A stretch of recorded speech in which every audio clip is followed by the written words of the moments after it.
Hello, good morning, everybody. I hope you're all doing well. Today we're reading We Are the Gardeners. And I haven't looked through it, but I just thought that the artwork, I couldn't think of the word. The artwork was just so stunning on this that I had to read it. So I have not a clue what it's about. I'm assuming a garden. Our family's garden story began with one small potted fern. Dad stumbled upon it at the hardware store when he ran in for some supplies. He said it was just too cute to leave behind, and he thought it would make Mom smile. And it did. That's so me. I'm like, that's really cute. I need it. We chose a sunny windowsill for that pretty little fern. It seemed like a good, safe spot for him to grow. This was back when we were little kids, but we still remember visiting the plant each day to give him a drink, and sometimes we'd even whisper to him a bit. And then, plot twist. Okay, sure. Out of nowhere, our fern died. Death by overhydration. That's just a fancy way of saying we gave him way too much water. Looking back, each one of us must have watered him every day. That's a lot of drinks for a little plant. By mistake, we loved that plant to death. Some people tell themselves they are no good at something after one small failure, but no chance we were going to give up that easily. That's a really good lesson. So we checked out some books from the library, and we found out that ferns can be tricky and prefer to live in a shady spot. Apparently, a plant's leaves can communicate to us what they're needing. We also learned that most plants have good manners and like to sip, not gulp. Lesson learned. Yes, if you look at different plants' leaves, they'll tell you what they need. So you just kind of have to, it's kind of a guessing game at first, unless you're really knowledgeable. When it came to our sunflowers and even the beans, the sunflowers would always look droopy, and then I'd water them, and the next day they would be perfectly perked up. And it's the same with the beans. Right now they've got a few shriveled leaves, but I've learned that that doesn't mean that they're going bad or they're dying. I still water them. They still have wonderful roots, and there's still parts of them that are growing super tall. One of them's already wrapping around its fishing line that I put up, so something's going right. Just keep trying, and I just keep guessing until I figure it out. Dad got us a fresh fern, and with it came fresh hope. Interesting. This time we set the pot on our piano, way on the other side of the room, where the sun wouldn't give him so much attention. We made a watering schedule and took turns saying a lot of nice things to our little sprout of a plant. And fern number 2 lived and thrived and grew. And finally, Mom got him a little potted friend. And then another. And then 1 or 2 more. And we noticed that talking to our plants actually helped them grow bigger and stronger. So we added some songs and jokes into the mix. Unlike when we overwatered, 0 plants died from us talking too much. Pretty soon, plants were taking over the house, and Dad said it was time to graduate to outdoor gardening. I think that's the fern, is actually twisting itself down their staircase. That's how wonderfully large it has grown. Mom was as excited about the new outdoor garden as we were, and she started talking about it with a dreamy look in her eyes. That's when Dad called a family meeting so we could come up with a real plan. Well, she's thinking of different flowers, tons of fruits and vegetables, because there's definitely different types of gardens. You can have an all flower or plant garden. You can have vegetable gardens, fruit. Can you have a fruit garden? I just realized that. Probably can't have a fruit garden. There's definitely fruit trees. And then you have berries. We all gathered around the kitchen table and got to work dreaming, planning, and drawing things out.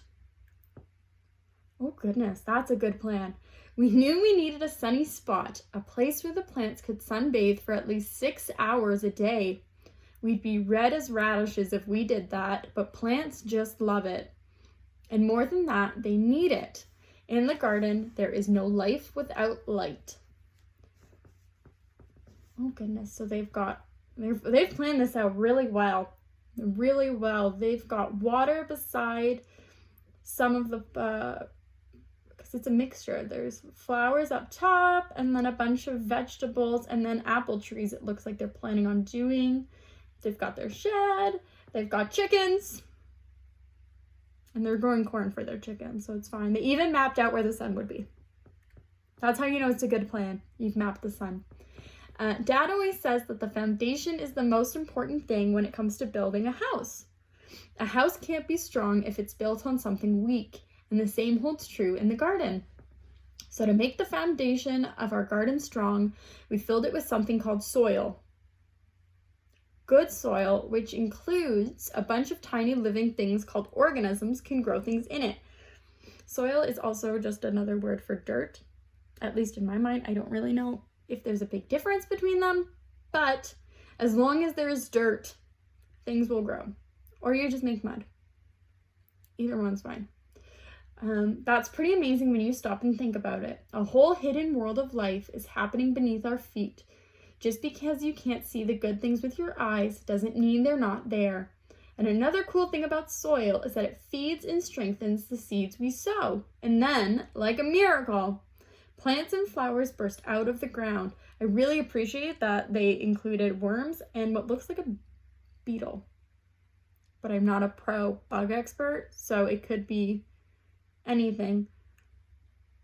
But they've got potatoes and turnips and radishes. And if I'm wrong on those two, I apologize. Carrots, onions. We also knew we needed a garden to get our garden, to get plenty of water.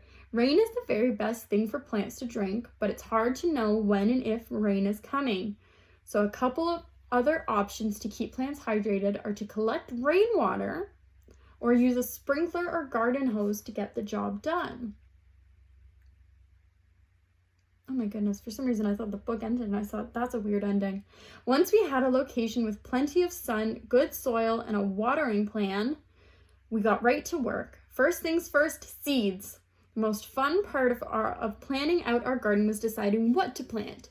We started with the foods we like to eat, like strawberries and tomatoes, and then we chose some pretty flowers to keep them company. Everything a plant will grow up to be is already hidden inside of the seed.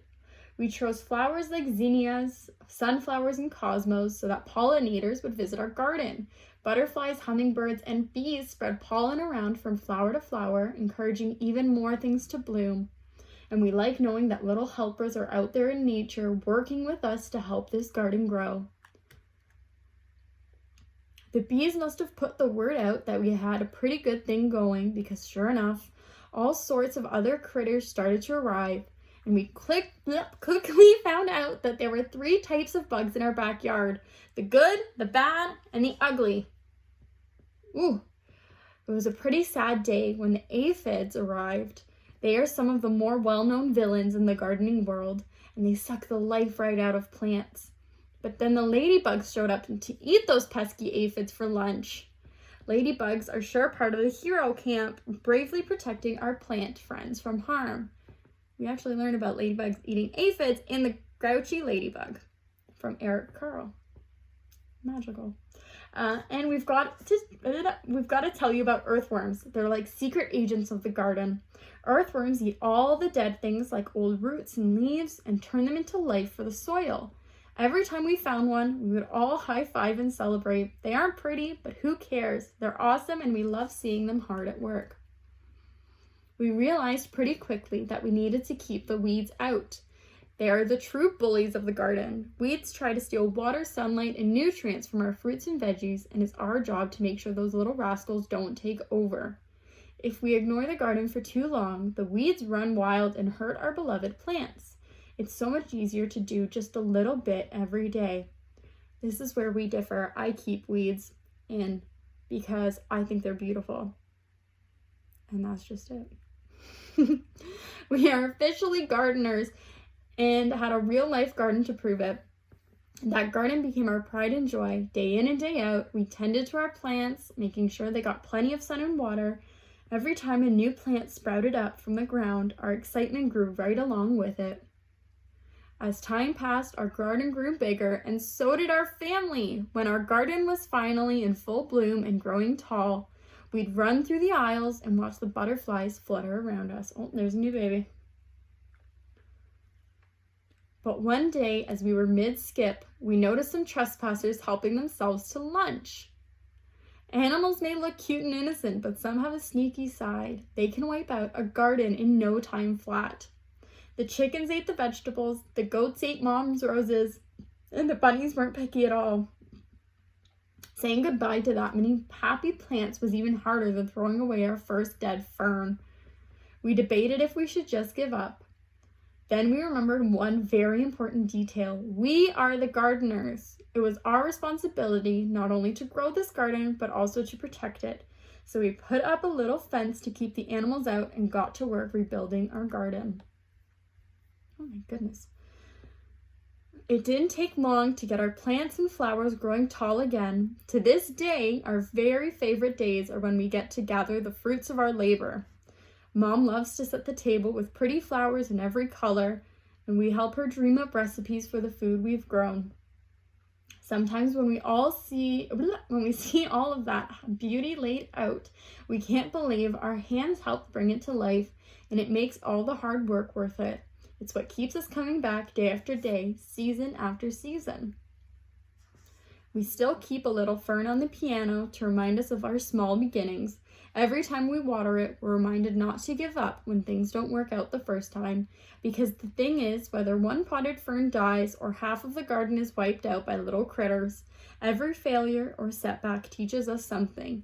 Dad says that every hard thing we choose to do makes us braver for the next time. There are so many lessons waiting to be learned, and a whole world of gardening ready to bloom. We are the gardeners, and you can be too.